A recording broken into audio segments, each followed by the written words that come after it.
Selamat siang, dokter. Dengan Fahmi ini, Iya, mau tanya, itu kalau iya, kita berlatih eh, menghilangkan mental block itu tadi kan disampaikan dengan yoga, dengan senam otak atau apa itu mau pertanyaan saya itu kalau karena saya hobinya olahraga, bisa enggak dengan olahraga atau kalau bisa itu berapa kali sehari? Apa sehari itu berapa kali? Pagi, siang, atau cukup sekali gitu loh. oke. Terima kasih Pak Fahmi. Eh, Dikumpulkan atau satu persatu Ilham? Oke, boleh dijawab dulu nggak apa-apa? Mungkin sambil nunggu pertanyaan lain ya, dokter. Oke, oke Pak Fahmi, terima kasih atas pertanyaannya. Ya, untuk mengatasi secara psikologis mental block, kita bisa lakukan beberapa hal tadi, teknik yang saya sudah sebutkan, atau hal yang kita sukai.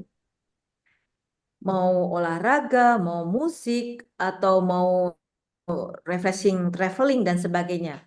Kalau Pak Fahmi menyukai olahraga, apa yang dilakukan biasanya kalau orang yang tidak terbiasa olahraga bisa melakukannya dari hal-hal yang ringan dulu. Misalkan jalan dari 10 menit, naik besok harinya ke 15 menit, naik lagi ke 20 menit, sampai yang terbaik adalah 30 sampai 40 menit per Hmm. hari. Satu kali boleh pilih pagi atau sore. Kalau kita bekerja pada satu perusahaan, mungkin ada keterbatasan waktu, mungkin sekali saja. Kalau kita mempunyai perusahaan sendiri atau wirausaha sendiri, kita bisa mengatur waktunya dengan fleksibel. Pak Fahmi bisa melakukannya 3 sampai 4 kali, bahkan bisa sampai 6 kali per minggunya. Namun untuk satu atau dua kali, di sini kita lihat kelelahan otot kita diukur dengan kita merasa weak lelah, pegel. Nah, kalau di situ sudah terasa pegel, ini sangat bahaya. Yang over exercise, asam laktat itu akan meningkat, merusak otot kita. Jadi kelelahan otot itu merusak justru struktur otot kita. Jadi jangan berlebihan. Nah, sewajarnya ketika Anda kuat, ya lakukan sekuat Anda. Tapi kalau ketika Anda sudah tidak kuat, sebaiknya ya itu batasannya Pak Fahmi. Bisa satu kali atau dua kali. Jadi tergantung dari kekuatan. Ya, makasih dok. Sama-sama, Pak.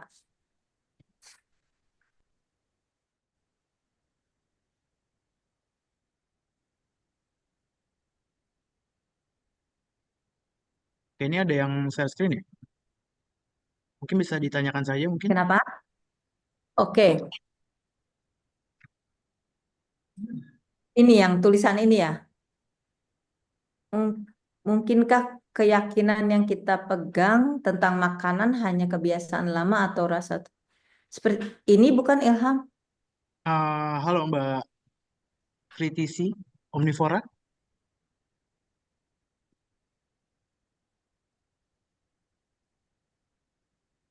Sebentar dok. Ya, ya maaf. Moga-moga itu bisa jelas yang tadi karena mohon maaf setahu saya sinyal saya jelek di sini. Oh Bisa iya. patah-patah suara saya. Gitu Oke. pertanyaan Mungkin saya bisa tadi. diucapkan saja, Mas. Atau Boleh. bisa di chat di share sekali lagi bisa. Atau di Oh, chat Saya boleh. share sekali lagi Di ya. di direct message boleh. Di chat. Oke, ini mungkin ada yang resen dok, bisa saya sampaikan dok. ya. Oke, Pak Taufik Abdullah, mungkin bisa di unmute. Saya persilakan. Baik, sebelumnya terima kasih atas kesempatannya. Halo, saya Taufik. Izin bertanya, dokter. Tadi ada disampaikan bahwa salah satu faktor terjadinya mental block adalah faktor lingkungan. Pertanyaan saya, bagaimanakah cara kita menjaga diri agar tidak terpengaruh dengan orang yang memiliki mental block tersebut? Apakah treatment yang dilakukan sama dengan cara seseorang ingin menghilangkan mental block tersebut, dokter? Terima kasih sebelumnya atas kesempatannya.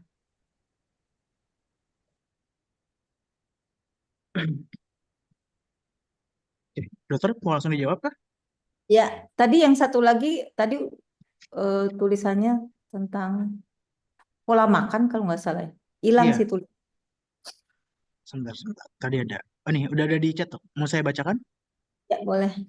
Oke. Mungkinkah eh, keyakinan yang kita pegang tentang makanan hanyalah kebiasaan lama, atau rasa takut kekurangan nutrisi bisa jadi hanyalah hambatan yang hilang dengan informasi yang tepat?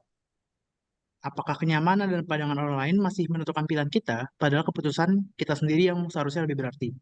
Seperti itu, dok.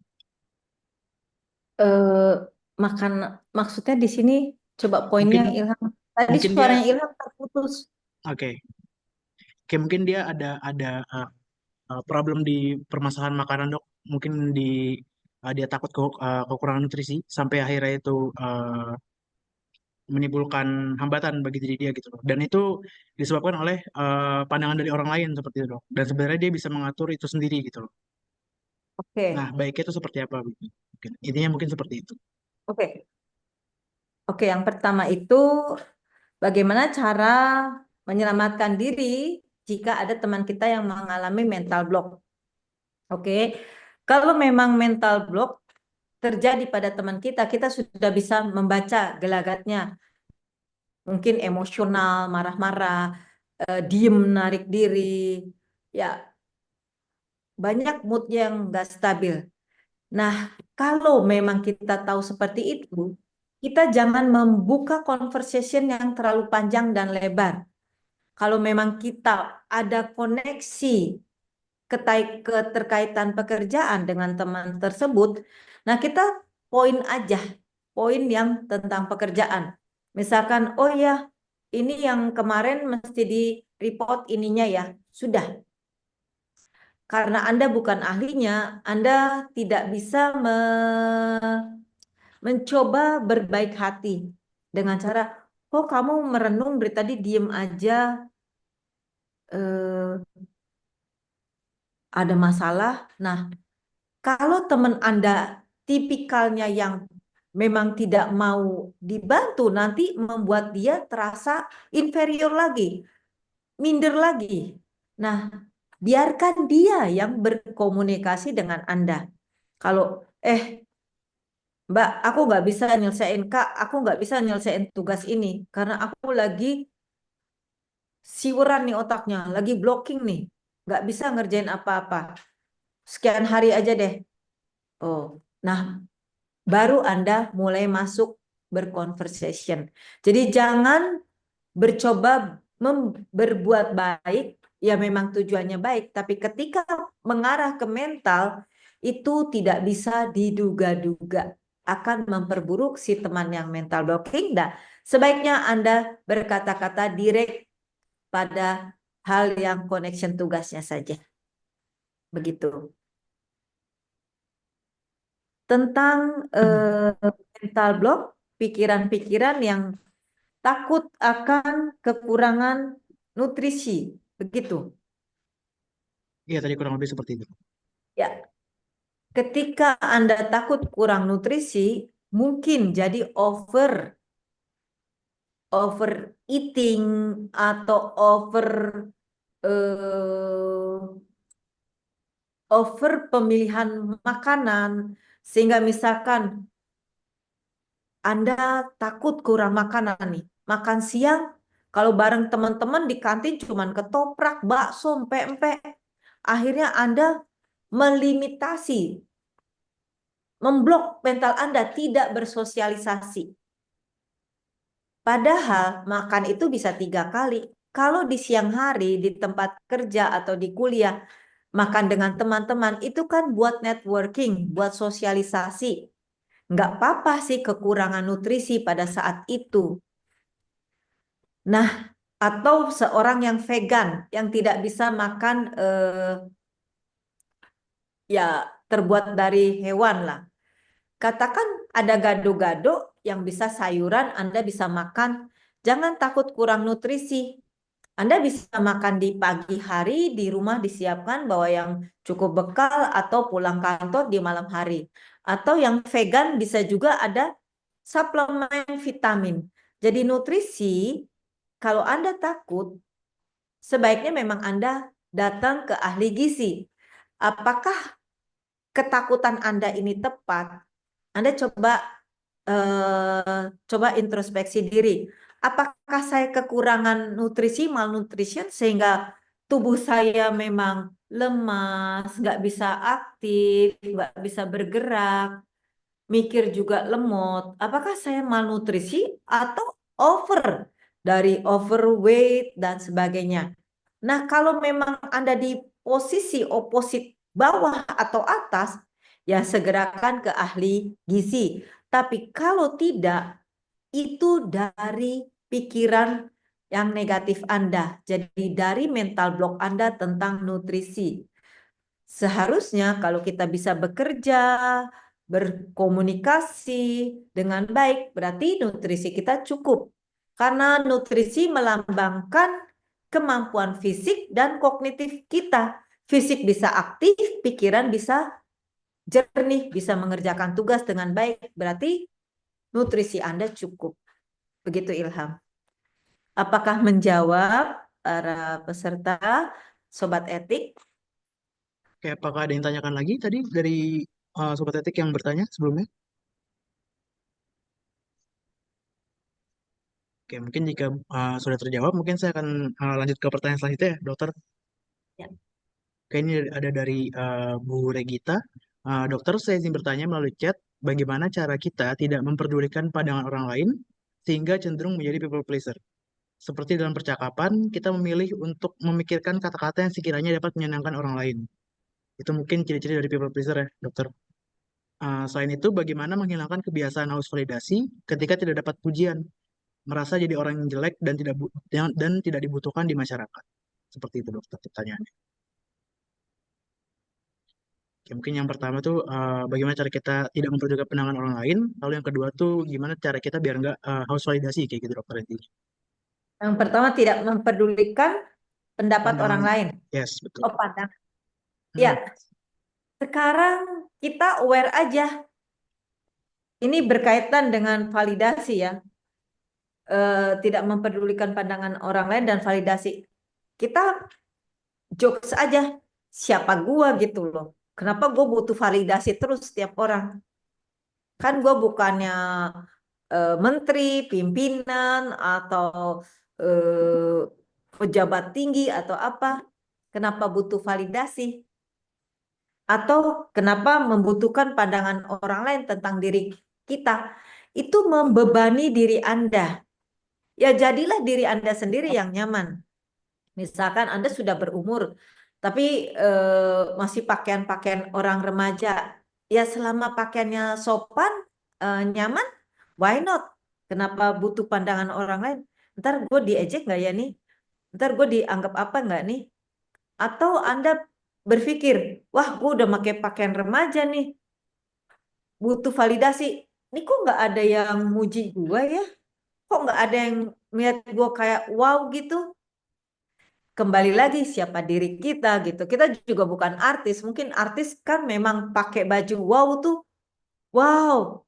Fansnya bilang, wah keren banget modelnya. Wah, seperti itu. Jadi introspeksi siapa who am I ya? Siapa diri kita gitu. Mungkin membuat Anda sedikit down to earth, tidak butuh validasi, tidak butuh pandangan hebat dari orang lain. Jadilah diri Anda sendiri nyaman melakukan apapun. Jadi tidak membutuhkan validasi siapa saya. Nggak penting. Oke, ketika orang juga mencoba menyenangkan orang sekitarnya, people pleaser ini juga akan membebani diri Anda. Dalam berkata-kata, kalau Anda memilih kata-kata yang tepat sehingga orang tidak tersinggung, setepat apapun kata-kata yang Anda pilih, kalau lawan bicara Anda orangnya sensitif, ya akan sensitif juga gitu loh. Kenapa harus terlalu capek?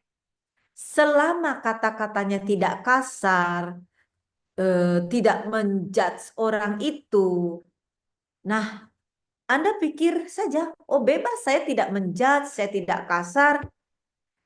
Anda sehalus apapun, misalkan nih, Anda kunjung ke teman Anda sakit. Padahal Anda berkata-kata pelan, ayo makan misalkan, ayo makan, biar kamu sehat. Cuman ketika temennya nggak dengar, Anda agak keras lagi, ayo makan. Nah, teman Anda sangat sensitif. Kesannya, kok lu ngejudge gue nggak mau makan? Nah, apapun yang Anda lakukan akan salah. Depend on lawan bicara atau teman di lingkungan sekitarnya. Jadi jangan berpikir hal-hal yang membebani Anda. Jadi lakukanlah semaksimal Anda bisa. Don't hope too high. Ketika hope-nya terlalu tinggi, membuat mental block juga. Kenyataannya teman kamu marah. Kok kamu ngomongnya bentak, kasar? Padahal kamu mau menegaskan, ayo. Gitu. Jadi apapun yang Anda lakukan, asal tidak berkata kasar, tidak menjudge, jadilah diri Anda sendiri. Begitu, Ilham. Oke, terima kasih dokter. Apakah sudah jelas, Bu Regita? Apakah ada yang tanyakan lagi mungkin?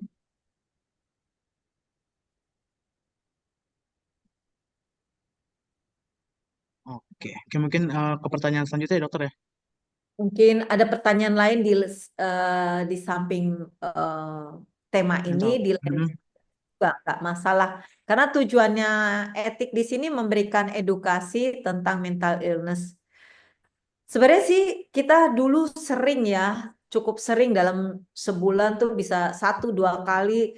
Cuman karena kesibukan saya kadang bicara juga di luar, bahkan di luar negeri atau luar kota, jadi banyak terhambat dan jam prakteknya juga agak padat. Tapi Sobat Etik juga boleh sih meminta DM ke IG Etik, tolong dibahas tentang apa, tolong dibahas tentang apa. Kita akan memberikan webinar lagi gitu. Iya, betul. Betul, dokter. Kebetulan kemarin saya juga sudah membuat question box ya ke Instagram. Jadi mungkin Sobat Etik mungkin per minggu ya saya akan coba untuk membuat itu dan biar nanti Sobat Bisa Etik bisa nggak mau tanya lagi, request Pak? soal tema kesehatan Boleh, mental tadi. Pak? Ya, ada yang bertanya lagi, Ilham? Dokter, mau Silakan, tanya silakan. dokter, apa Ya. dokter tidak punya program bersama, misalnya untuk melakukan senam yoga atau apa bersama-sama gitu? Karena terus terang saya lebih suka yang sifatnya fisik kita sehingga bisa menimbulkan apa? Kalau anak saya itu istilahnya mental booster gitu. Jadi dengan cara senam fisik, senam otak yang tujuannya untuk menghilangkan mental block itu. Oke. Ya, langsung dijawab ya, Ilham.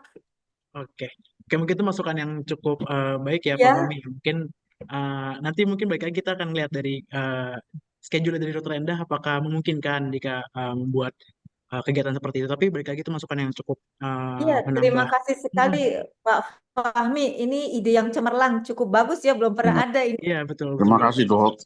Ya, kita bisa juga nih hari etik, hari ulang tahun etik, misalkan nanti kita ngadakan satu senam bersama, apakah yoga bersama, jadi saling mengenal ya. Itu bagus juga sih ya, ide yang Iya, bagus. betul, Jadi, betul, dokter. Betul. Mungkin nanti di hari ulang tahun etik ya, dokter ya. Kita ya akan coba nanti mungkin atau mungkin semisal memang memungkinkan akan dijadwalkan terdekat seperti itu, Pak Fahmi. ya mungkin di hari Ya, ulang tahun etik bagus juga ya, etik mengeluarkan Betul, dokter. kaos etik untuk sobat etik ya. Terus senam bersama, wow bagus juga. Boleh nih idenya Ilham. Oke, terima kasih banyak Pak Fahmi ya. ya sama-sama. Oke, mungkin bisa dilanjutkan untuk sesi tanya jawabnya ya, dokter ya. Ya, Oke, ini ada pertanyaan, mungkin ini cukup berkaitan juga dengan mental, tapi mungkin lebih spesifik ke arah pikiran itu, dokter.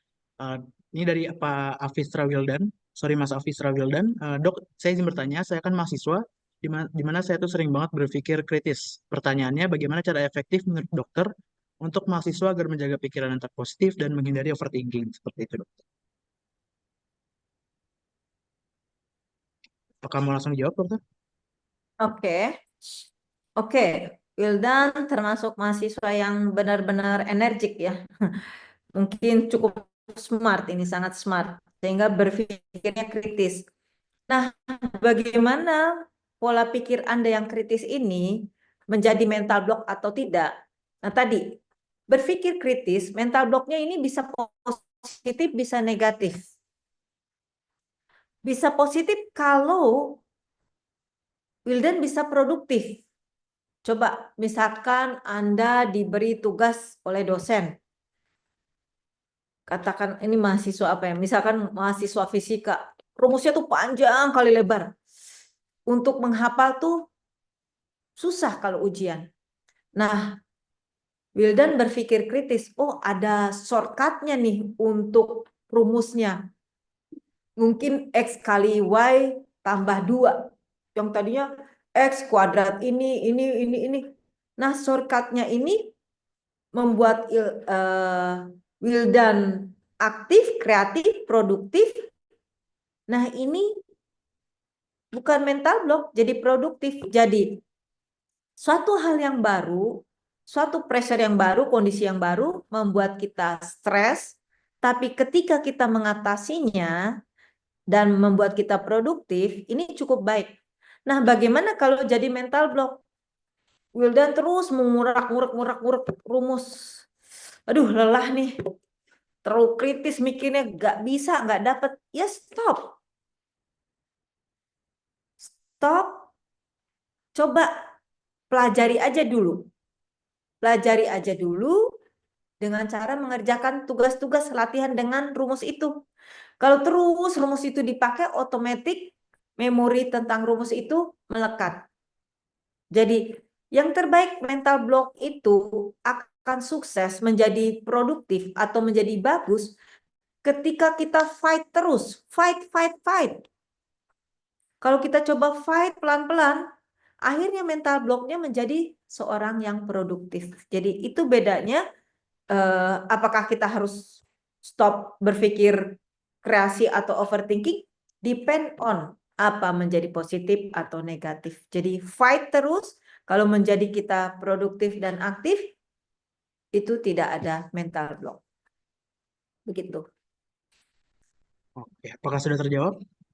Mas Afisra tadi ya, Afisra Wildan. Baik, Ibu Dokter, terima kasih udah cukup menjawab. Sama-sama. Oke, mungkin selanjutnya ya dokter ya. Ini mungkin perihal pertemanan toksik nih dok. Dok, saya izin bertanya, bagaimana cara menghadapi dan berkomunikasi dengan teman yang toksik? Apa yang saya bisa lakukan untuk memperbaiki kesehatan mental saya setelah keluar dari pertemanan yang toksik tersebut? Agak keputus Ilham, sorry. Oke, sorry dokter. Dokter, saya izin bertanya, bagaimana cara saya menghadapi dan berkomunikasi dengan teman yang toksik, dan apa yang bisa saya lakukan untuk memperbaiki kesehatan mental saya setelah saya keluar dari pertemanan tersebut?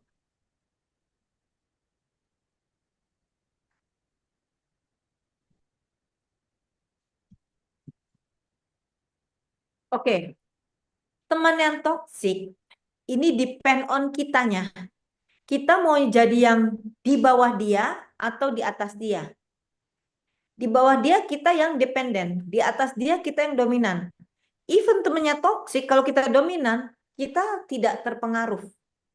Misalkan teman kita toksik nih, udah ngomongin orang, kalau ada tugas dia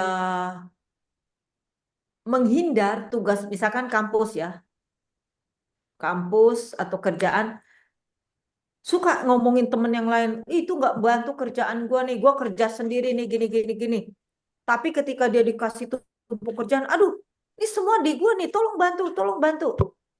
Nah, kalau Anda posisinya dominan, Anda bisa menghandle si toksik ini. Dia bilang, ya udah, kalau lo nggak bisa ya stop, lo kerjain aja, gue kerjain tugas gue. Nah, ketika si toksik coba mempengaruhi Anda, coba si itu coba ya, enak-enak dia jalan sama Pak Bos, si A jalan sama Pak Bos kerjaan ke gua. Si B itu pura-pura tugas luar kerjaan ke gua. Si C itu kalau makan lamanya setengah mati, kerjaan numpuk di gua. Ya, terus kamu sebagai orang yang mengelit, dominan, kamu stop si toxic ini. Udah, daripada lo banyak ngomongin itu, habis waktu lo kerjain aja sebisa lo. Jadi kamu ngelit, kalau kamu dominan. Kalau kamu yang di bawah dia yang dominan, kamu memang lelah, terkuras mental kamu. Kamu dengerin dia, oh iya, karena kamu nggak berani. Kalau dia nggak didengerin, kamu ngamuk-ngamuk. Oh iya, iya, ya sabar ya. Tugas gue bantu, iya iya gue bantu. Kamu sampai lembur bantuin tugasnya, udah dengerin dia. Kamu tugas sehingga kamu merepress diri kamu, mental kamu ambruk, terkuras, ya, exhaust, lelah mental kamu, sehingga mempunyai gangguan di kamu sendiri. Kamu lelah, nggak berdaya, nggak minat, lari ke depresi. Atau kamu sendiri gelisah, aduh gimana nih kalau ketemu dia lagi, udah depresi dan gelisah. Nah, pas kebetulan kamu bisa pindah divisi jauh dari dia, nah gangguan mental, mental kamu terlalu dalam, tidak tetap bersama kamu 6 bulan bahkan bisa setahun mengatasi. Depend on, kalau masih ringan dan sedang, ya tadi bisa pengalihan, berpikir positif. Berpikir positifnya apa? Bersyukur gue udah pindah divisi, gak sama si manusia toksik ini. Berarti gue bisa menjadi diri gue bisa lebih bahagia. Pikir positif dan pengalihan. Wah, kemarin kan gue udah drain, mental gue udah habis. Nah, ini kan pindah divisi. Wah, hari libur gue Jumat, Sabtu, Minggu, gue coba Jumat sore mau jalan-jalan. Kalau kamu hobinya traveling, gue mau traveling nih dari Jumat, Sabtu, Minggu. Wah, membalikan kembali nih mental gue. Nah, Anda bisa lakukan dengan cara yang Anda sukai dan positive thinking. Memang ngomongnya gampang, lakuin susah. Tapi ketika Anda sudah terseok-seok, sudah di divisi yang baru pun udah nggak bisa fokus, masih lelah, ketakutan. Nah, sebaiknya memang Anda mencari pertolongan. Berarti sudah drainnya terlalu dalam. Jadi udah kelelahan mental yang terlalu dalam. Jadi kalau memang ada teman yang toksik, usahakan Anda yang ngelit sehingga Anda bisa meng-cut. Tapi ketika Anda di bawah dia yang ngelit, itu terjadi drain mental Anda. Gitu, Ilham. Oke. Oke, apakah sudah jelas? Bu Silviani ya? Apakah sudah jelas, Ibu? Saya boleh Oke, bertanya, Pak Ilham? boleh saya persilakan? Ya. Boleh. Assalamualaikum, selamat siang, Dokter Enda. Makasih, Pak Ilham. Pertama, pernyataan, kemudian pertanyaan nih, Dok. Ya. Pernyataan pertama itu materi dokter tadi tentang mental block cukup sangat masuk sekali. Salah satu contoh misalnya gini, Dok. Menunda-nunda tadi gitu ya, itu termasuk mental block. Ada satu tugas misalnya, contoh, saya kan kebetulan seorang lawyer gitu kan. Nah, pernah kena mental gitu loh, Dok. Jadi kadangkala misalnya mau membuat semacam gugatan gitu, pusing nih kira-kira apa namanya pasal yang saya mau terapkan di sini atau misalnya argumentasi saya seperti apa. Itu terkadang saya itu kayak kira-kira bisa nggak sih? Nah, ketika saya sudah duduk di depan komputer gitu ya, buka komputer itu dengan apa? Dengan tekad bahwa kayaknya gue bisa nih. Ternyata itu bisa, Dok. Ternyata bisa dan makanya tadi materi dokter masuk banget. Jadi buat rekan-rekan semua, kadangkala mental block itu datang ketika kita merasa tuh kayak nggak mampu nih ngerjain. Tapi ternyata setelah kita, seperti contohnya misalnya saya, ketika saya sudah ada di depan komputer, pada akhirnya bisa selesai, Dok. Dan bahkan biasanya saya target 3 hari itu bisa selesai cuma 3 jam. Itu pernyataan saya, Dok. Jadi materinya tadi masuk banget, alhamdulillah. Nah, yang kedua pertanyaan, Dok. Saya dokter, kebetulan pasien dokter 2023 kemarin awal ya. Jadi waktu itu saya kena GERD, kemudian anxiety. Nah, saya waktu itu pernah berobat sama dokter 6 bulan.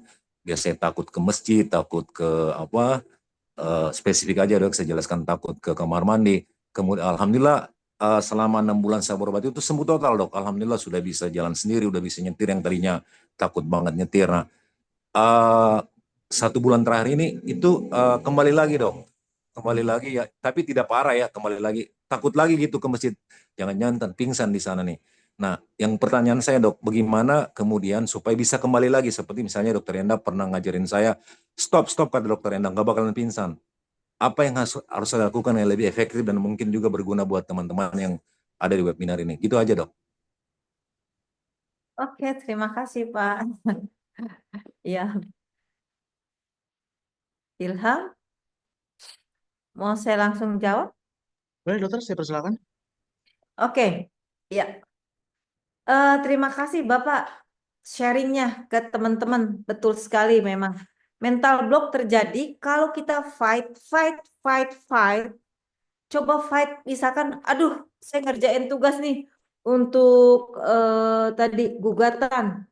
Wah, banyak pasal-pasal ini. Aduh, banyak banget pasalnya, males deh. Istirahat dulu deh. Tenangin diri, tidur. Menunda-nunda, makin lama, makin lagi. Ntar deh, habis tidur coba saya makan dulu deh, biar sehat. Nunda lagi. Makin menunda, mental blocknya itu benar-benar kokoh. Sehingga membuat Anda weak, tidak produktif. Tapi tadi Bapak sudah mencoba fight. Ketika terjadi mental block, coba tahan 2 menit dulu.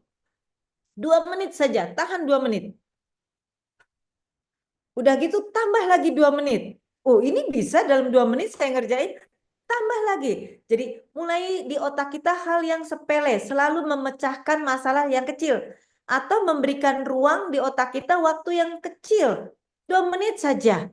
Coba bertahan di 2 menit.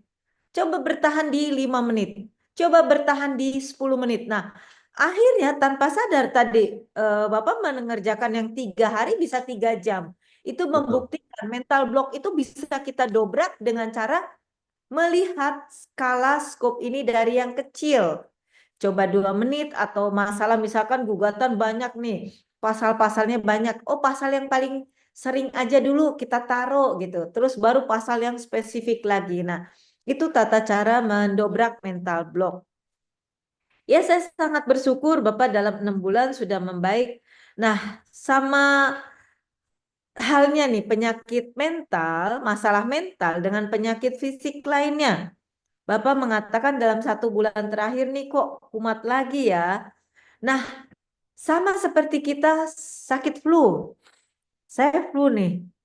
Dalam seumur hidup saya, flu-nya ini akan hilang apa akan kembali kambuh? Bisa nggak flu ini hilang total seumur hidup? Atau mungkin nggak flu ini akan kambuh-kambuh? Pasti flu yang sesimpel, sepele itu akan kambuh ya Pak ya. Nah, kenapa flu-nya kambuh? Saya kurang tidur, kurang istirahat, kehujanan, teman yang ada flu menularkan saya. Nah, begini juga masalah mental pada Bapak. Kenapa 1 bulan terakhir ini kambuh? Kemungkinan besar Bapak ada pressure yang cukup berat, entah eksternal atau internal. Internal ya, kalau perempuan nih, kalau yang perempuan perubahan hormonal, kalau yang pria mungkin karakter Bapak agak perfect. Wah, ini kerjainnya nggak maksimal nih. Nggak preparationnya nggak maksimal, nggak ada banyak waktu. Aduh, saya rasanya malu tuh presentasi tadi, waktu saya mepet banget. Nah, belajarlah let go. Kalau yang secara internal, karena faktor karakter. Kalau yang faktor eksternal mungkin masalah family dan sebagainya, sehingga kambuh lagi.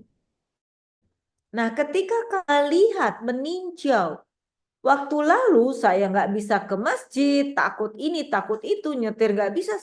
Kemarin pengalaman saya sudah bisa, berarti Bapak harus meyakinkan diri. Saya sudah pernah melewati masa ini yang mirip sekali. Dan saya bisa. Hanya takes time aja. Kalau Bapak tidak, saya sudah memberikan beberapa teknik. Kalau Bapak tidak mau mengulang pengobatan, Bapak melakukan teknik-teknik yang sudah saya berikan. Atau ya tadi stop di sini dan sekarang. Masalahnya apa? Kita cari solusinya, fokus ke solusinya, fokus ke solusinya. Sehingga Bapak tidak melihat problem itu secara besar, tapi Bapak melihat solusinya. Solusi yang paling mudah Bapak bisa lakukan apa? Bertahap. Dari skala yang kecil tadi, buatlah masalah menjadi kumpulan-kumpulan yang kecil. Lakukan penataan dari hal-hal yang kecil menjadi lebih besar lagi, lebih besar lagi. Jadi ingat, Bapak bilang stop, ini sama yang dahulu saya sudah lakukan dan saya sudah sukses. Pasti saya sukses, cuman harus sabar, mungkin takes time. Jadi jangan mau instan, instan pun membuat diri kita jadi lelah. Begitu Ilham. Oke, apakah sudah jelas, Bapak? Siap. Alhamdulillah pencerahannya luar biasa sekali. Sangat puas, Dok. Alhamdulillah. Semua pas apa yang dikatakan dokter, 100%. Ya. Makasih. Makasih Pak Ilham, makasih Dokter Enda. Sama-sama. Baik, terima kasih Bapak. Sama-sama. Oke, mungkin saya lanjut ya dokter ya. Oke, ini ada pertanyaan tadi. Mungkin tadi sudah kita Ya. jelaskan juga tadi di PowerPoint. Bagaimana cara menghilangkan mental block yang muncul karena trauma kejadian masa lampau?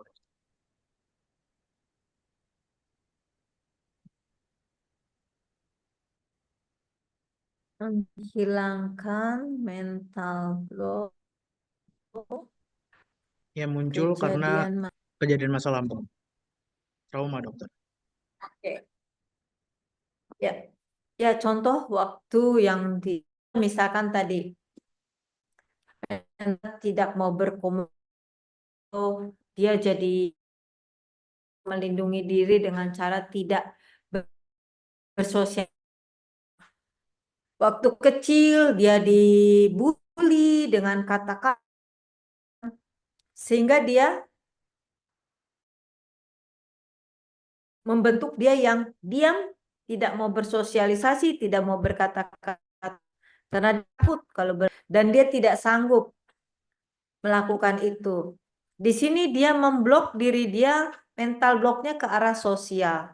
Jadi sosialisasinya berkurang, tapi kerjaannya masih bagus. Misalkan ini contohnya, ini contoh saja. Nah, bagaimana caranya? Lihat positifnya saja. Kalau kita berpikir terus pas is pas, yang lalu sudah berlalu tidak bisa dirubah. Kalau pikirin terus, drain mental kita. Ada manfaatnya nggak kita mikirin? Tanyakan dalam diri sendiri. Oke, terulang kembali dok, nggak mudah menghilangkan. Oke, nggak apa-apa. Stop. Lihat saat ini dan sekarang. Anda bisa berkarya, Anda bagus. Dengan Anda dibully waktu lalu, Anda berjuang semaksimal mungkin. Anggaplah ini pecutan maksudnya dorongan bagi Anda. Karena dibully, Anda berusaha belajar yang benar, bekerja yang benar, akhirnya Anda sukses. Jadi, bilang ke dalam diri, trauma sudah teratasi dengan kesuksesan saya. Jadi, sudah impas dong. Dalam diri tanamkan itu supaya traumanya pelan-pelan berkurang. Sama seperti misalkan Anda waktu SD. Nilainya 5, 4, merah semua. Guru Anda marah sekali. Kamu nggak belajar di depan teman-teman Anda. Kamu nggak belajar, nilainya 4, 5. Mungkin dulu Anda anak yang besar, terbesar, punya adik, rumah kotor, Anda harus bantu ibu. Sebenarnya Anda anak yang pintar. Cuman karena waktu Anda habis mengurus bantu ibu dan adik-adik, Anda nggak ada sempat waktu belajar sehingga pas ujian nilainya jelek. Anda nggak sanggup mengalami hinaan lagi. Alam bawah sadar Anda meningkatkan belajar. Akhirnya nilai Anda bagus. Nah, tapi karena ketakutan, trauma, hinaan guru masa lampau, Anda menjadi orang yang tidak mau bersosialisasi, menutup diri. Nah, ini trauma, sama yang saya contohkan. Nah, Anda bilang dalam diri Anda, akibat guru Anda maki, Anda belajarnya lebih kenceng. Anda fokus ke pelajaran dan Anda memprioritaskan yang utama. Nah, nilainya jadi bagus kok, bahkan juara kelas. Nah, hapuslah memori negatif itu dengan here and now pencapaian Anda. Karena memori ketika Anda pikirkan terus, trauma itu dipikir lagi, diulang lagi, akan terus melekat. Sama kalau Anda belajar diulang lagi, melekat nggak? Lebih melekat kan? Memori yang buruk harus dikatakan stop. Stop, pas is pas, sudah tidak bisa dirubah. Jadi Anda lihat sekarang dan pencapaian Anda akibatnya dari dibully, dimarah-marahin, sekarang saya pencapaiannya nilainya bagus dan juara. Seperti itu. Jadi buang negative thinking, overthinking, masa yang membuat trauma menjadi yang positifnya saat ini. Nah, kalau sampai terus juga mempengaruhi potensi kinerja dan sosialisasi, memang sebaiknya sudah membutuhkan pertolongan dari psikiater atau psikolog. Itu Ilham. Oke, terima kasih. Apakah sudah menjawab? Oke, kalau sudah mungkin bisa lanjutkan ke pertanyaan selanjutnya. Oke, sebentar dokter. Oke, Ken dari Vicky Rusdianti Utami. Dokter, saya ingin bertanya melalui chat, bagaimana menjadikan mental block positif? Berhenti merokok, sedangkan orangnya saat pikirannya tidak ingin merokok, sedangkan orangnya saat pikiran tidak ingin merokok. Saat bersama teman, bagaimana menghindari kepala pusing atau hindari teman kita?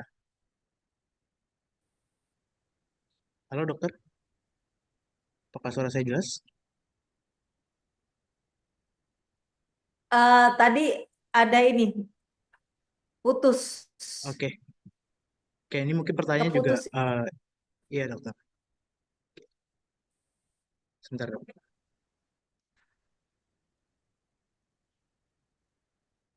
Terputus Ilham, terputus. Iya dokter, halo. Suara saya ada ya? Oke. Dok, saya ingin bertanya melalui Ya, chat, oke, bagaimana suaranya ada. Bisa bagaimana diulang? menjadikan mental block positif berhenti merokok, sedangkan orangnya saat pikirannya tidak ingin merokok. Saat bersama teman, bagaimana menghindari kepala pusing atau hindari teman kita? Oke, mungkin Mas Vicky mungkin bisa lebih diperjelas lagi untuk pertanyaannya, atau mungkin bisa ingin mengaktifkan mikrofonnya. Saya Oh, persilakan. mungkin ini saya bisa menangkap, mungkin. Saya bisa menangkap. Oke, saya persilakan dokter. Dia mau berhenti merokok, tapi saat sama teman dia nggak ngerokok, kepalanya jadi pusing. Oke, Begitu. Oke. mungkin bisa Mungkin dijawab ke dokter. arah gitu. Oke. Eh, merokok, kalau kita ketahui itu baca dari semua segi kesehatan, mempengaruhi kesehatan kita. Kesuburan, jantung, paru-paru, semua. Bahkan kulit kita juga terpengaruh, gigi gerigi, kuku, semua terpengaruh oleh rokok. Ya. Bagaimana caranya berhenti merokok? Nah, dia coba berhenti merokok saat bersama teman, tapi kepalanya pusing. Nah, merokok itu merupakan zat adiktif juga. Jadi adiksi terus-menerus. Tidak ada kata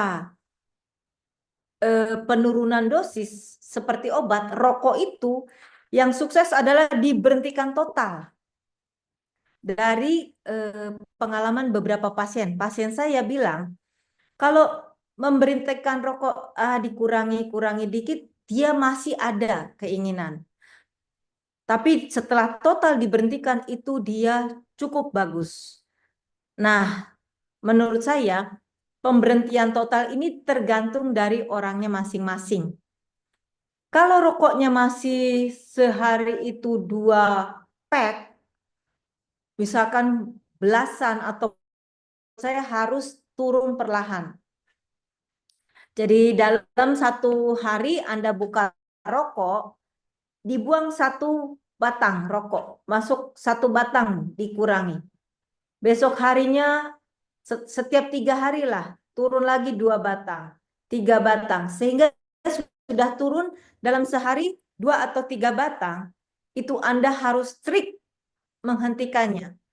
Bagaimana substitusinya? Saya kurang begitu tahu juga yang rokok elektrik. Menurut rokok elektrik itu lebih ringan ke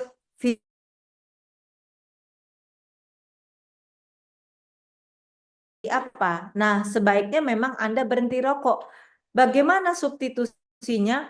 Dengan mencoba pengalihan dengan makan permen, mungkin yang berasa pedas atau sebagainya. Karena pengalihan pikiran itu bisa teralihkan dengan melibatkan semua panca indera, termasuk pedas, panas, dan sebagainya. Itu mengurangi agresif Anda untuk merokok. Kalau tidak dihentikan sekarang, rokok itu sangat adiksi. Setelah 10 tahun merokok, itu sudah pasti merusak paru-paru. Itu penelitian. Sudah pasti merusak paru-paru Anda setelah lewat dari 10 tahun. Jadi usahakan stop rokok. Kalau kekuatan karakter Anda cukup bagus, di stop mendadak boleh. Tapi menurut saya diturunkan perlahan jika dalam 1 hari jumlah batang rokoknya cukup banyak. Ya, kalau Anda belum bisa juga, apakah Anda mencoba rokok elektrik bertahap, kemudian makan permen pedas atau yang minum air hangat dan sebagainya. Sehingga pusingnya itu akan hilang. Nah, efek pemberhentian rokok ini bisa berefek ke fisik kita selama 2-3 minggu atau yang terlama sebulan. Kalau Anda tahan dengan efek-efek itu, Anda akan lulus berhenti merokok. Misalkan bisa minum antipiretik atau analgetik kayak Panadol, Ponstan, Paramek, Bodrek, dan sebagainya. Pusingnya dengan minum obat-obat analgetik. Itu bisa membantu meredakan pusing Anda. Nah, menurut saya sebaiknya segera berhenti rokok karena lewat 10 tahun paru-paru Anda udah pasti rusak. Itu sudah pasti penelitian, sudah merusak paru-paru. Begitu Ilham. Baik. Apakah sudah jelas? Bapak atau Ibu Vicky tadi ya? Oke, mungkin Iya. jika sudah. Mungkin saya lanjutkan ya, Dok, untuk pertanyaan selanjutnya. Ini mungkin masih ada 5-6 pertanyaan lagi, Dokter. Wow, masih banyak. Cukup, Iya. cukup banyak antusias pada hari ini. Banyak sekali ya pertanyaan. Iya, betul, Dokter. Oke, mungkin saya lanjut ya, Dok. Sebentar. Oke. Selamat siang, Dokter Endah. Terima kasih atas pemaparannya. Saya izin bertanya, bagaimana cara kita membangun lingkungan kerja dengan pola atau ritme kerja yang baik agar bisa menanggulangi mental block dalam lingkungan yang tidak suportif?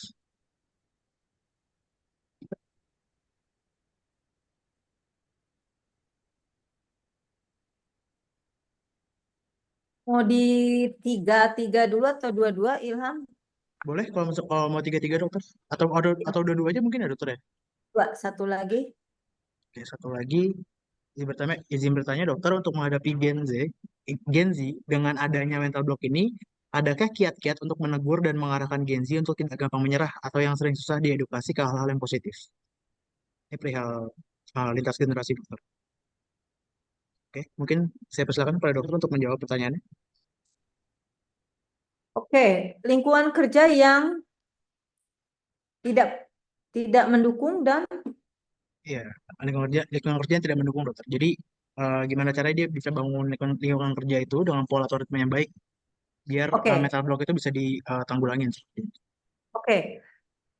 Kalau lingkungan kerja tidak mendukung faktor eksternal, kita harus membangun diri kita dengan baik. Bagaimana cara membangun diri kita yang baik? Nah, otomatis kita tidak boleh terpengaruh oleh lingkungan kerja. Yang pertama, Anda melakukan semuanya dengan skala prioritas. Jadi misalkan Anda tugas di tempat pekerjaan harus report A, B, C, D. Karena lingkungan kerjanya buruk, kadang Anda disuruh ke sana, ke sini, ke sana, ke sini. Nah, skala prioritas A, B, C, D ini mana yang paling prioritas? Sehingga tidak membebani Anda. Atau hal yang paling cepat harus dilakukan yang mana? Jadi skala prioritas membuat Anda lebih tenang. Sehingga kalau lingkungan kerja buruk, misalkan bentaran Anda disuruh ke sana, ke sini, dipanggil ini, itu. Tidak teratasi dengan baik, tapi yang prioritas yang utama sudah diatasi. Sehingga Anda bisa melakukan tugas Anda dengan baik. Membentengi kerja dari lingkungan yang tidak baik, ya tidak terlalu mencampuri terlalu dalam hal-hal yang tidak berkaitan dengan pekerjaan. Misalkan pribadi si A, B, C, D, atau masalah-masalah kantor yang pelik. Nah, ingat, Anda bekerja. Jadi tidak harus memikirkan masalah kantor yang begitu besar dan pelik. Fokus on your priority. Jadi batasi diri Anda, lakukan tugas skala prioritas, tidak berharap lingkungan memahami Anda yang beradaptasi dengan lingkungan. Kalau lingkungan tidak bisa beradaptasi, ya Anda isolasi diri dengan tujuan menyelesaikan tugas yang baik. Tapi untuk isolasi pekerjaan, iya. Tapi untuk sosial, jangan lakukan isolasi. Karena fase-fase Anda bersosialisasi itu ada waktunya. Saat Anda istirahat, makan siang. Nah, jangan limitasi. Kalau Anda tidak mau terpengaruh oleh lingkungan yang buruk, Anda jangan ikut mengomentari. Jadilah pendengar saja. Tetap bersosialisasi, jangan blok sosialisasi Anda.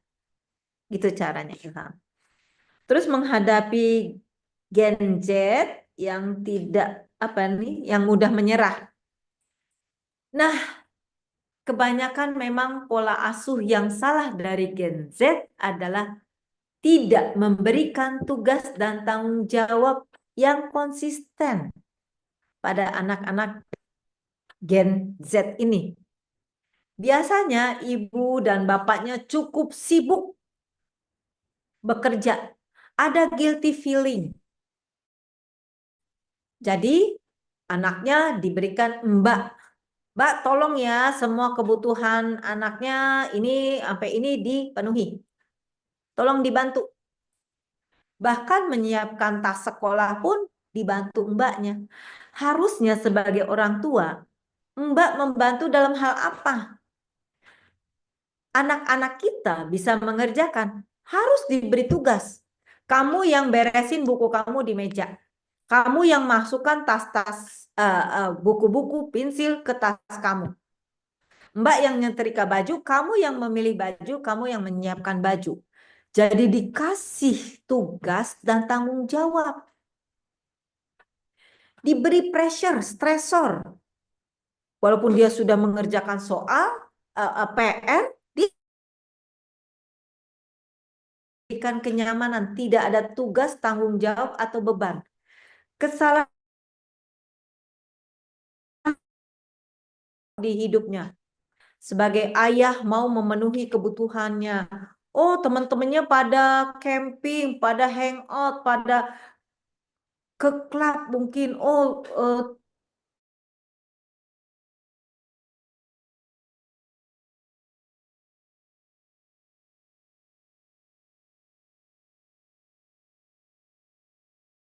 harus tegas. Adik atau kakak boleh sesekali kalau acara ulang tahun temennya. Karena di situ bisa ketemu teman, bisa ngobrol. Tapi kalau acara klub-klub malam itu nggak ada yang penting. Adik harus belajar, kakak harus belajar. Besok ujian mana? Nah, orang tua harus mengevaluasi tetap sesibuk apapun.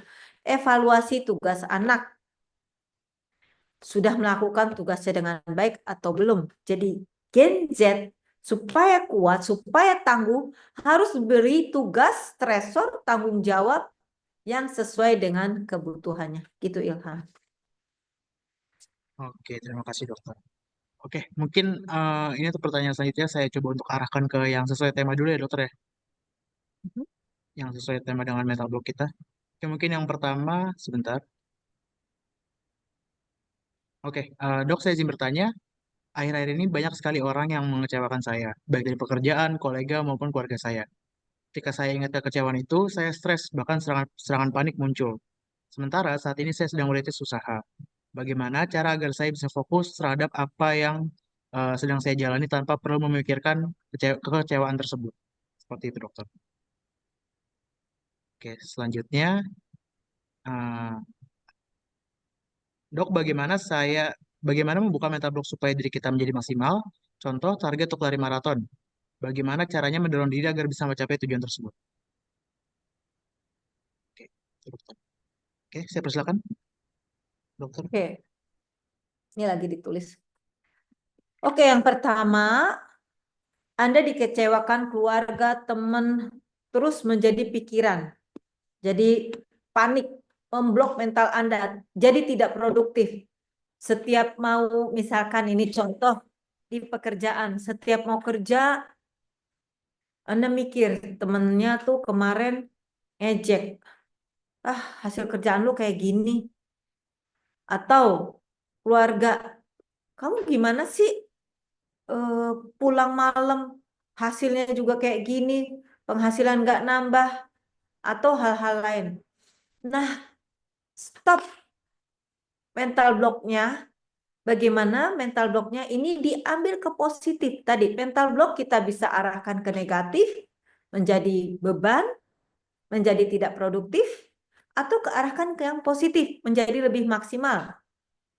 Contoh teman Anda mengejek, terus Anda malas lah kerjain, ntar diejek lagi.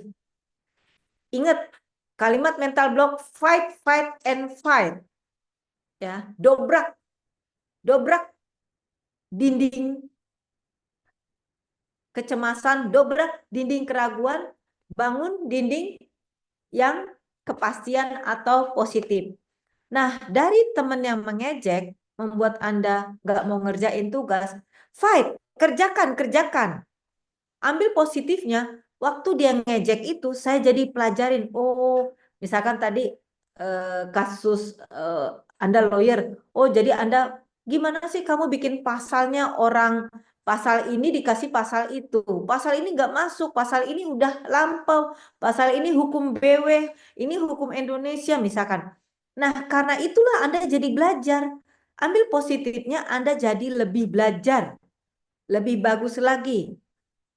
Nah, karena mental block Anda menghambat pekerjaan Anda sehingga Anda pulang lambat ke rumah, di rumah pun dimarah-marahin, membuat Anda lelah, akhirnya itu terus beruntut. Nah, karena Anda bisa belajar mengerjakan tugas dengan cepat, pulang ke rumah juga dengan cepat. Nah, ingat, fight. Look at the positifnya. Positifnya saya jadi berusaha. Nah, bagaimana melupakan itu? Anggap di hidup ini ada dua. Kalau orang, teman, sayang, seneng, memuji Anda, itu biasa nggak? Kalau itu hal yang biasa, ketika teman tidak suka ngejek Anda, ya biasa juga. Anggap ini hal yang biasa di kehidupan kita. Jadi stop, is common, is biasa. Kalau nggak suka, whatever, kerjakan aja. Apa yang membuat Anda cemas? Apa yang membuat Anda drop? Karena keinginan Anda terlalu tinggi. Bisa diterima, dikasih penghargaan, mungkin dipuja, dibanggakan. Anggap ini sebisanya saja. Saya bisa melakukan ini, dipuja, syukur, diejek juga. Ya, itu hal yang sama aja biasa di kehidupan saya. Jadi don't hope too high. Jangan membuat target terlalu tinggi. Kalau nggak suka, nggak dipuji, jalanin aja. Lama-lama karena kita nganggap biasa, akhirnya mereka juga terbiasa lagi bekerja dengan Anda. Ketika Anda narik diri, mengurung diri, tidak bekerja, makin hujatan dari teman atau atasan makin tambah karena Anda tidak mengerjakan tugas dengan baik. Stop, fight, positifnya apa? Stop, fight, positifnya apa? Anggap ini hal biasa. Begitu. Oke, membuka mental block, dia mau ikut lari maraton gitu dan juara begitu. Ilham. Ya, kurang lebih seperti itu, dokter. Oke. Mungkin hanya contoh sih, dok. Mungkin bisa Ya, diaplikasikan. contoh. Ya, contoh Anda pelari, Anda olahragawan, Anda mau mengikuti maraton. Tapi maraton itu 42 kilo, saya biasanya cuma baru 10 kilo. Berat banget ya. Ingat, fight. Coba latih. Dari 5 kilo, 10 kilo, 12 kilo, lelah. Oke, lelahnya di mana? Karena speed saya terlalu cepat dari startnya. Kalau tahu ini jangkanya panjang, jangan kayak orang lari sprint. Jadi Anda mengenali dulu masalah, aware, saya lari maraton, aware tentang masalah. Memahami, saya bukan lari sprint. Kalau sprint saya kenceng gaspol. Nah, ketika di kilometer berapa saya ambruk karena saya gaspol. Aware bahwa ini maraton, aware permasalahan yang Anda hadapi, ini maraton, dan Anda latih, kalau jangkanya 42 kilo, berarti saya ritmenya seberapa kencang ya, seberapa cepat ya, agar konsisten. Dan ujung dari maraton, Anda bisa finish dengan baik, syukur-syukur juara. Begitu caranya. Harus mengenali, aware tentang masalah Anda dan mempelajari secara detail atau lebih baik lagi. Berpikir positif, ingat tetap fight. Oke? Fight. Latih. Dari kilometer yang 10 tambah 15 tambah 20 makin jauh lagi sampai ke 42 kilometer. Ini hanya perumpamaan. Jadi itu caranya, Ilham. Oke, terima kasih, dokter. Oke, mungkin sudah ada pertanyaan. Mungkin ini akan jadi pertanyaan terakhir kita, ya, dok. Mengingat durasi yang cukup mepet ya, karena keterbatasan waktu kita. Oke, mungkin ada pertanyaan dari Mbak Resti Zalnisa. Mungkin saya persilakan untuk unmute. Saya persilakan. Baik, sebelumnya terima kasih kepada moderator. Perkenalkan Bu, sebelumnya saya Resvi Zalnisa Rasma dari Universitas Syah Kuala Aceh. Di sini saya izin bertanya Bu. Yang pertama nih pertanyaan saya, apa sih peran dukungan sosial dalam mengatasi mental block nih Bu? Dan bagaimana kita bisa membangun lingkungan yang mendukung terhadap pertumbuhan pribadi kita sendiri? Nah, selanjutnya, apakah ada teknik tertentu Bu yang lebih efektif untuk mengatasi mental block tersebut? Seperti meditasi atau terapi kognitif, dan bagaimana teknik tersebut dapat diterapkan secara praktis di dalam kehidupan kita, serta yang terakhir, bagaimana kita bisa memastikan bahwa perubahan yang dilakukan untuk mengatasi mental block tersebut bersifat jangka panjang dan tidak hanya sementara saja, Bu. Terima kasih.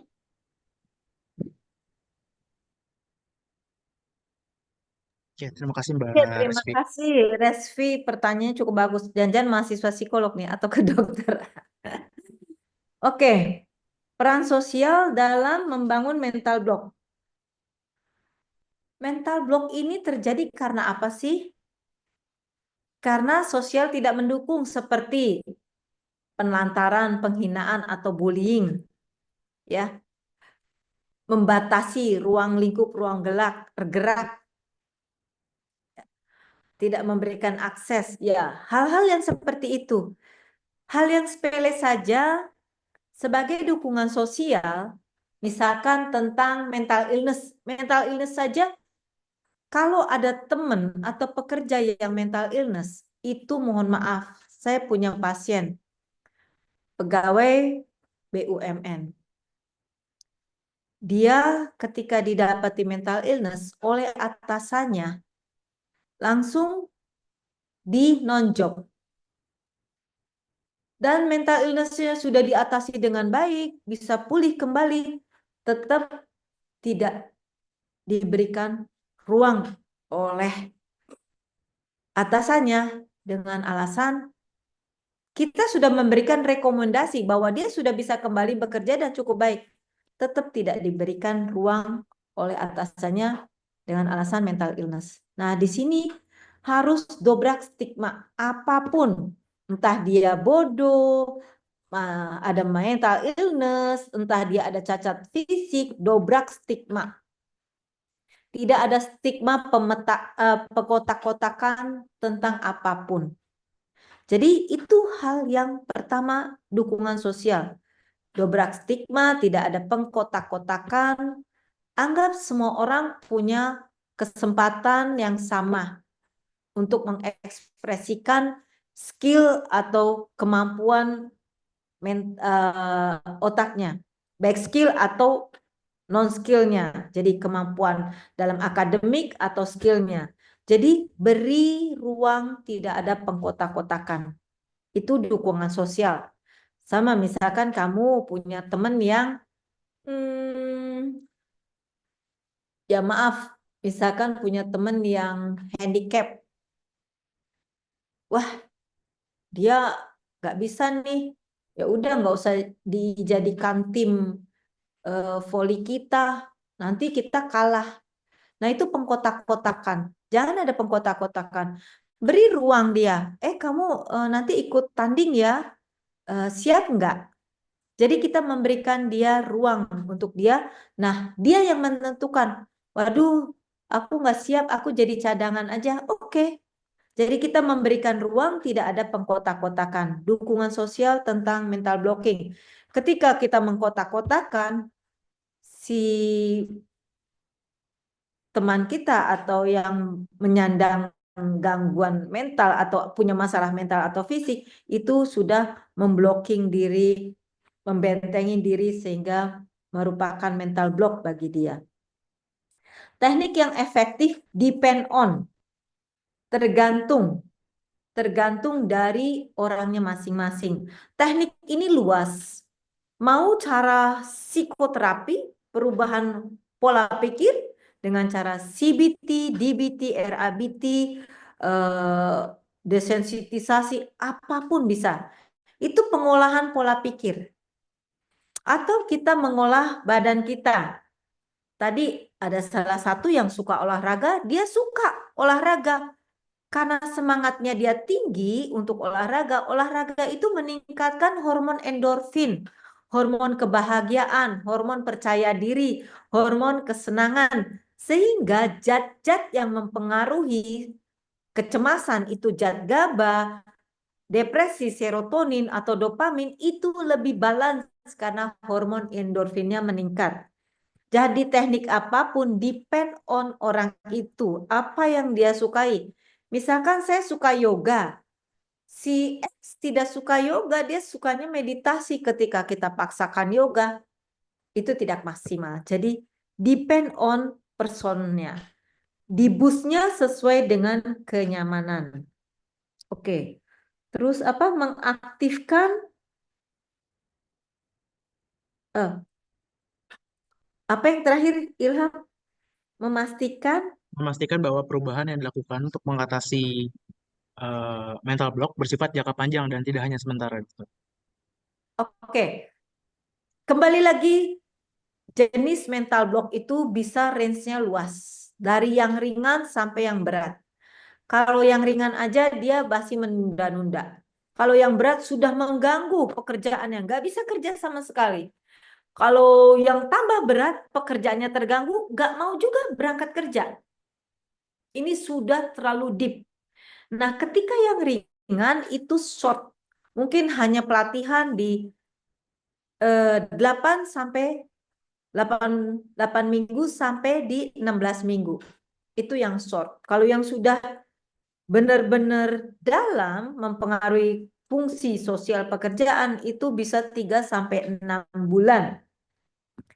Mengolahnya ya depend on tadi, di patternnya sesuai dengan mereka masing-masing. Nah, cuman kalau yang deep ini sudah harus combine dengan pelatihan fisik dan pengolahan pikiran. Nah, kalau yang ringan, yang singkat, boleh dia pilih pengolahan pikiran yang brief, yang ringan. Pelatihan pengolahan fisik juga yang ringan. Short aja 8 minggu sampai 16 minggu. Kalau yang deep itu sudah kompleks penanganannya. Begitu Ilham. Baik, terima kasih dokter. Oke, mungkin dari Mbak Resvi, apakah ada yang ingin tanyakan lagi? Kalau ada yang belum jelas, karena dari Aceh ya, cukup bangga juga sampai ke Aceh. Iya, Pak. Iya, Bu. Sudah jelas sangat, Bu. Sudah sangat jelas, Bu. Terima kasih ya, Bu. Ya, sama-sama. Oke, dokter mungkin ada satu lagi dokter. Ini ada Aditya WN dari Amsterdam, katanya pesan dari dokter. Oke, saya persilakan. Halo dokter, Ya, selamat halo. pagi dari sini. Akhirnya saya sudah sampai di Eropa. Oh, wow, hebat. Mau ini ya, wisuda ya? Ya betul. Dok Kongres ya, saya mau, selamat. Hebat kamu. ya, dok saya mau tanya soal yang toksik tadi dok. Ya, Walaupun agak beda ya dari tema kita ya. ya nggak apa-apa. Kalau sama orang toksik ini, kalau kita udah ngelit jadinya dok, udah dominan terhadap dia, tapi dianya malah jadi victim, gimana dok cara ngadepinnya? Oh. Terus dia tiba-tiba ngerasa pengen sakiti dan hilang aja gitu dok. Padahal Mm-mm. perkataan yang saya ucapkan itu berdasarkan fakta dan karena inkonsistensinya dia sendiri, dok. Nah, jadi tanggapan dokter bagaimana, dok? Kurang lebih seperti itu. Terima kasih. Ya, Oke, saya langsung persilakan. jawab ya. Ya, saya Iya. persilakan dokter Enda. Waduh, ini udah S berapa di luar negeri, jadi pengolahan pertanyaannya ngulik sekali ya. Hebat sekali. Memang benar tadi toksik kalau kita bisa ngelit, kalau kita di bawah agak susah. Tapi nih yang toksik ini juga pinter, dia berstrategi, bahkan dia playing victim. Kita kewalahan, ya enggak? Nah, kalau kayak gini, kita sangat-sangat berhati-hati. Kembali lagi, kita limitasi, kita beri pembatasan. Pembatasan untuk conversation. Kita berkomunikasi, koneksinya ke dia hanya yang poin-poin saja. Karena kamu tadi udah bagus, kamu coba ngelit, kamu coba menguasai, tapi dia balikin. Ini sama-sama pinter ini. Lawannya cukup pinter, dia berstrategi ini namanya. Nah, ketika dia begini, kita lelah juga. Daripada drain your mental dan fisik, tidak banyak koneksi, hanya yang penting saja. Pointing, pointing, pointing. Poin aja. Poin misalkan, tolong bisa nggak kirim laporan ini? Udah. Tidak ada perpanjangan kalimat atau kata-kata. Kalau dia bilang nggak bisa, oke. Kalau nggak bisa, ya sudah. Saya beri laporan ke sekolah atau ke tempat kampus, seadanya saya aja ya. Jadi kamu memberikan penjelasan ke dia. Dampak kalau kamu menolak, ya ini ya, seadanya aja ya. Kamu mengklarifikasi ya real, itu adanya. Jadi pointing, jangan detail, sekilas saja, kalimat kata-katanya pendek, padat, yang mengenai sasaran. Dan kalau dia coba berspekulasi lagi, kamu klarifikasi, kalau ini terjadi hasilnya kayak gini. Sudah, begitu. Karena ini lawannya cukup lihai juga jadinya. Begitu. Iya, ada NPD nih kayaknya, dok. Iya, kalau Makasih, dok. NPD ya susah. Udah susah juga, dianya cukup lihai.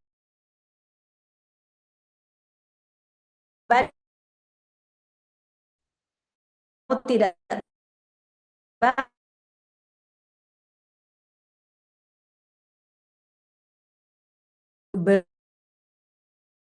kita berkomunikasi dengan sopan, tetap jaga itu, tapi kita tidak membuat conversation panjang kali lebar.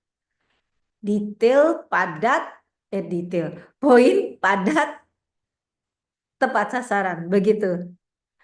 Oke, terima kasih, dok. Ya, jaga kesehatan ya. Kongres ya, mau wisuda. Semoga sukses. Siap. Syukur-syukur balik ke Indonesia. Sampai ketemu di Indonesia. Ya, bulan depan, dok. Udah dingin di sini. Iya. Oke. Oke, terima kasih Pak Aditya. Oke, mungkin karena sesi tanya jawab telah berakhir, Dan mungkin saya tutup ya dok untuk sesi tanya jawabnya. Dan berdasarkan pemaparan materi dari Dr. Endah, maka dapat disimpulkan bahwa mental block adalah kondisi di mana seseorang merasa kesulitan atau terhambat dalam berpikir atau menyelesaikan tugas tertentu, meskipun sebelumnya mereka tuh mampu melakukannya. Dan hal ini bisa terjadi karena faktor-faktor seperti kecemasan, stres, kelelahan, atau kurangnya motivasi. Mental block seringkali menghalangi kreativitas dan produktivitas, membuat individu merasa frustasi atau terjebak dalam pola pikir negatif. Dan untuk mengatasinya, penting untuk mengidentifikasi penyebabnya, mengatur ruang pikiran, dan mencari cara untuk mengurangi tekanan, seperti dengan mengambil jeda, beristirahat, atau mencoba pendekatan berbeda dalam menyelesaikan masalah.